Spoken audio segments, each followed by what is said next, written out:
चाहिँ मेरो हजुरबुवा र हजुरआमाको करेसाबारी के लगाउनु भएको आबै तपाईँले यहाँ प्याजहरू अनि मुला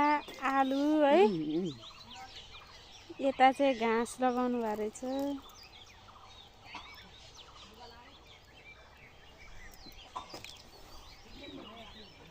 यहाँ त काम नलाग्ने हेर बेटी लाग्ला त लागिहाल्छ नि अलि भर्खर सानो त छ त नि प्याज ल्याएको यसले गर्दा झन्डै मर्नु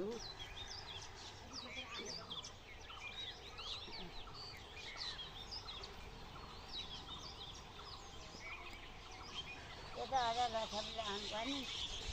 बेसी अहिले ल्याउनु पर्ला आएर गरौँ पहिला फोटो देखाउँदा हो